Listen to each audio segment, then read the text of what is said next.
Les boîtes noires, alors, est-ce que ça pourrait aider Vous savez, depuis qu'on a réussi à récupérer les boîtes noires qui ont été repêchées, je vous le rappelle, par plus de 35 cm de fond dans la baignoire de la suite 2806 de l'hôtel Sofitel de New York, on commence enfin à comprendre ce qui s'est réellement passé dans la ténébreuse affaire DSK. Voici le déroulement des faits. 11h47, c'est le dernier contact de DSK avec la réception.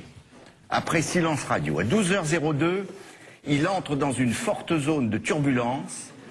Il décide alors de changer de cap et de se diriger vers la salle de bain afin d'éviter une zone nuageuse, sombre, très importante. À 12h09, DSK subit un gros givrage de sa sonde Pitote.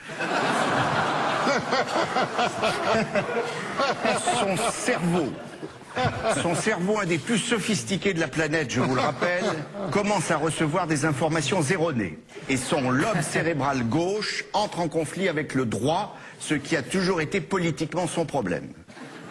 Il ne sait plus alors s'il doit se montrer un peu gauche ou aller droit au but. Il subit ce que l'on appelle le vertige des gratte-ciel ou l'ivresse des cimes au sommet de l'hôtel Sofitel. 12h14. DSK aperçoit dans sa chambre un énorme cumulonimbus noir pommelé en forme de plumeau. Oh non. C'est le fameux poteau noir redouté de tous les navigateurs chevronnés. DSK veut le contourner, mais il est trop tard. Il rentre dans la zone orageuse à plein gaz. Et c'est le drame. Il part alors en vrille, il perd totalement le contrôle de son appareil. Il demande à la femme de chambre de lui saisir l'appareil, mais celle-ci refuse désespérément de lui dégager sa sonde Pitote. DSK est submergé par une énorme quantité d'informations contradictoires. Je n'y comprends plus rien, dit-il. On l'entend très bien sur les enregistrements. J'avais pourtant pris le forfait FMI, femme de ménage incluse.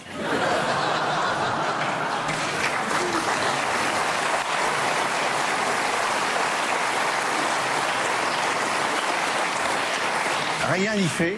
Un énorme mouvement de panique s'empare de la femme de chambre dont on entend très distinctement la voix crier « Panique, panique, panique, panique ».